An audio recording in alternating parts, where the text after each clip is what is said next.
All right, what's going on, family? I got a few numbers here that I believe is going to be really shocking to you, and and it's really showing us, just how much I believe that not only the school system, but honestly, maybe how much that the government is actually failing us when it comes to finances, when it comes to how we deal with our finances. All right, when you start coming on my channels, one thing that you're gonna realize, there are certain type of education that I really stress. All right, I happen to believe that we have. I could break them down into three type of education. Right, the first one is basically financial education. You have spiritual education. And you have academic education.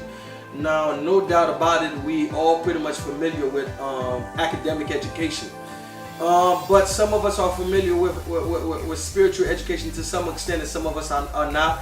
And I happen to believe that even when it comes to financial education, maybe some of us might know a little bit, but personal finance is something that we when you look at the numbers, you can see clearly that we're not aware of it, or we're not studying about it, or we don't know about it, or nobody's teaching us about it.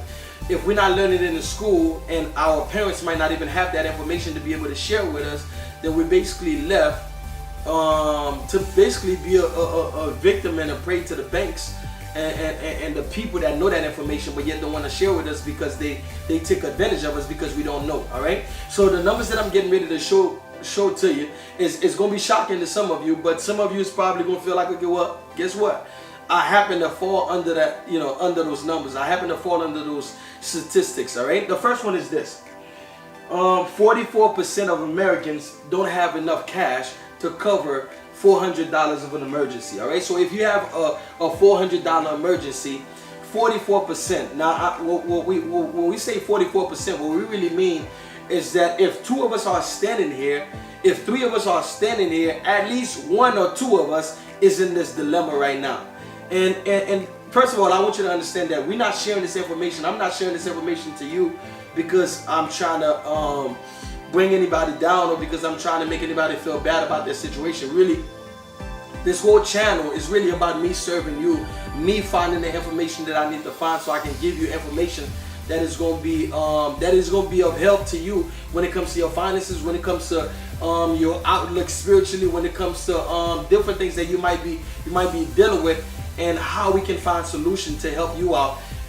Things that I've done that have helped me out, I'm passing that along to you, so maybe it could make a difference in your life, right? But when you think about 44% of people don't have an emergency, cannot cover an emergency of $400. You think about a car that is a car that broke down, that you need $400 maybe to fix something in the car, right? Or maybe you're talking about you miss your paycheck, you miss one paycheck, and all of a sudden you in a hole, because a lot of people are living paycheck to paycheck. So it's a sad situation for us to be in. That's why we gotta find a way to one of the ways that we can get out of that situation is to do maybe like what Dave Ramsey prescribes, right? Basically to have at least $1,000 in emergency fund. And what that does is basically you go out looking for an extra $200-300. You go out looking for an extra $500, even if you got to work a little bit harder, even if you got to do a second job just for a little bit, just to stack up $1,000 to start with. So at least if you come up on a $400 emergency situation, that you can deal with it properly, right?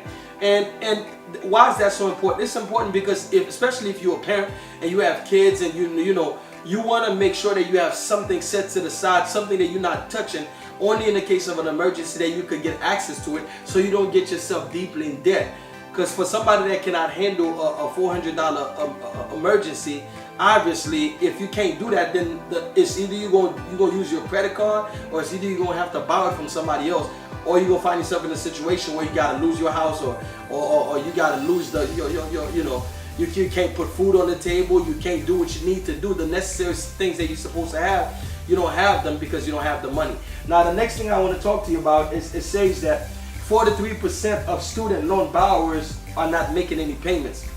What that's telling me is that, okay, well, a lot of people are going to school because they told them it was the right thing to do. They told them it was the right thing to go to school, and after you go to school, after you go to college, then bang, you will get a job, and then you will be happily ever after. Well, a lot of people are finding out that that is not the case.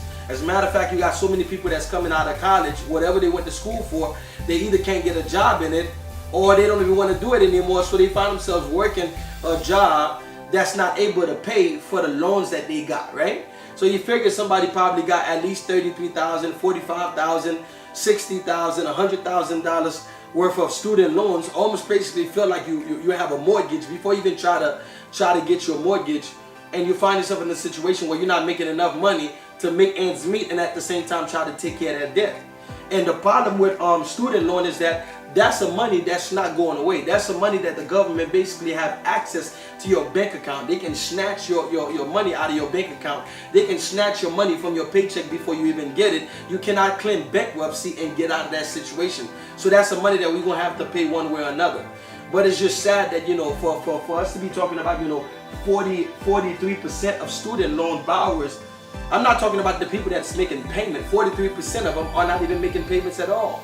And that's affecting your credit. That's doing a lot of things. Plus, you got to understand that all of those loans have interest connected to them. So even though you're not making the payment on them, the interest is still climbing up. So you find yourself behind the 8 ball before you even get started. Before you even, you know, start looking for a job. Before you even, you know, start looking for a house. You already find yourself deep in debt. You know, the scripture says that, you know, a borrower is slave to the lender. Basically, the people that is borrowing is basically a slave to the lender. Obviously, sometimes we find ourselves in positions that where we have to get a loan. You know, whether it may be to get your house or to do different things. But you really can feel that scripture is absolutely true. You know, you feel like a slave to your debt, right? Because it's like, you know, even if I feel sick, even if I feel a certain way, I gotta go to work because I gotta make sure I pay this thing. Well, the good thing is I'm gonna be bringing some videos along to make sure that that we can do other things that can alleviate the pain that we may feel, or that can make us, you know, make us use our money more wisely, or make us get out of debt a lot faster. I'm gonna be bringing you a lot of things that I believe will be of help to you, and I really look forward to your comment on those different things, so you can tell me, okay, what's helping you and what's not. Before I get to the last two, I want to remind you that if you have not subscribed to this channel, to definitely subscribe to it and hit the bell so you can get the notifications, so you can know when I'm posting something, so you can continue to stay in touch with the information that I'm giving you. Now, the third one that I want to talk about is basically 38% of U.S. households have credit card debt. All right, 38% of U.S. households have credit card debt. Now, you have a lot of offers out there on the table, a lot of promotions that the credit card companies are giving you. They're telling you, okay, well, you know what? We'll give you this card, we'll give you this limit, you can use it for 18 months and you don't have to pay no interest on it at all. But the number that I'm talking about right now is not even that. This is people that have at least 16% of interest that they paying on their debt. And we're talking about 38% of household in the U.S., right? So that's showing us that, you know, without a shadow of a doubt, that we have an issue. We have a debt problem in this country, and like I said, I truly believe that the school system is partly to blame, because I believe that, you know, since money is such a big important thing to us, it is truly something that we should have had classes that's teaching us how to handle our money properly. Classes that's teaching us how to, you know, how to save, how to invest, how to make more income, how to do certain things with it, how to manage our money, how to budget our money. Things that we should have learned in middle school, things that we should have learned in high school, things that we should have learned in college. And unless you have a major that's dealing directly with finances, sometimes you don't even have any classes on that, you know, so that's a shame. The fourth one that I want to talk to you about, it says that, you know, 33% of Americans, American have $0 saved for retirement. Okay, that's telling us that, you know, we have a problem with that too. That people are not saving that the money they should be saving. You know, for not only they're not saving for a rainy day, they're also not saving for later on down the line. All right, so that is truly a problem that we're gonna have to deal with. Now, I got a solution for you. All right, I got some things that I've put together, and I believe that it will help you. I got a free class called Master Your Money, Master Your Finances 101. I'm going to leave a link in the description. You can click on that link and you can take that class for free, and I truly believe that class will definitely help you. It's going to be information that I've gathered throughout the years that have helped me in how I deal with my finances when it comes to, you know, somebody that have a family, have 2 kids, have a wife. You know, how do I deal with my money so I can make sure that at least some of those things I'm not falling behind on them. All right. God bless you. I hope this information was helpful. If it was, then I truly believe that, you know, I would appreciate it if you not only subscribe but like the video and share it with other people, share it with your friends, so at least you can bring the information to them and letting them know that there is a problem, and we got to get to a point where we're talking about the problem so we can get to the solution.